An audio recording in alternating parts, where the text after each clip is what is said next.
Hello and welcome to a review of the game Tamiku.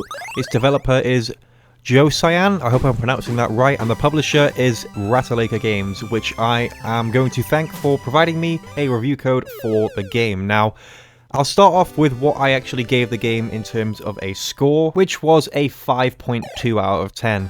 It may be a quick and easy completion, but overall it lacks a sense of direction, and what I mean by that is when you're moving around there's no really purpose to it besides collecting the balloons, and once you've got that down in your head there's nothing more to it. There's no story, there's no understanding of anything besides that, and its repetitiveness and monotonous gameplay to me felt a little boring. But this game was released on the 18th of September 2020 for a price of $4.99. It's going to be a backwards compatible title for the Series X and X, as well as its original release for the Xbox One. For this game, you do have to memorize the enemy's patterns, and that would give you a higher chance to complete the levels if you know where the enemies are going to be moving around, especially when it goes into that rush mode. Knowing the enemy's movements is definitely the key to beating this game. The completion estimate for this is under an hour, and should be relatively easy for anyone to do. To me, it seemed like the rush mode was activated way too quickly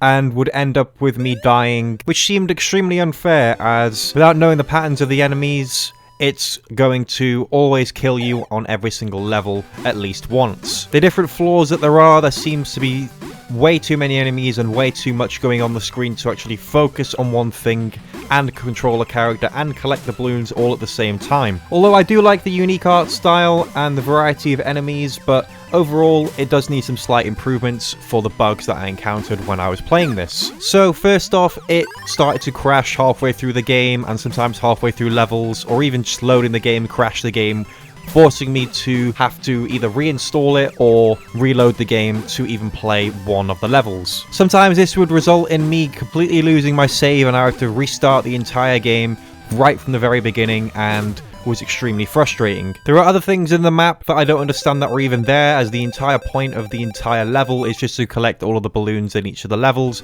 Once you've got that premise down, it's relatively easy to understand. Besides that, the score absolutely means nothing whatsoever.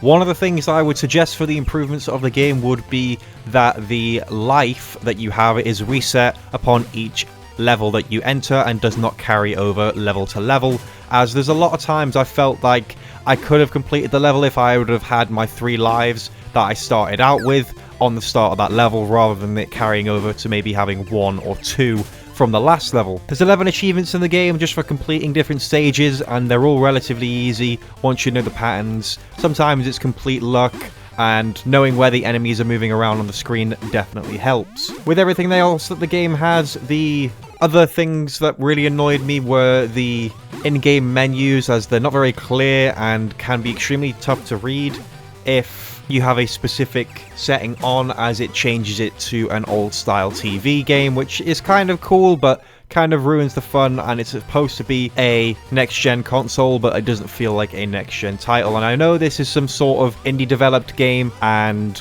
its genre is under action. I don't feel like that's really what it is. I think it's more of a platformer than anything. It's a puzzle platformer, in my opinion. Besides that, the music is a little loud and the characters are very simple and basic in terms of what they offer. In terms of content for this game, it's literally just going to be one of those games that only achievement hunters are going to play. But without any further ado, guys, I'm going to leave it off there for the review. So this was a review for the game Tamiku. I hope you've all enjoyed, and I'll see you all in the next one.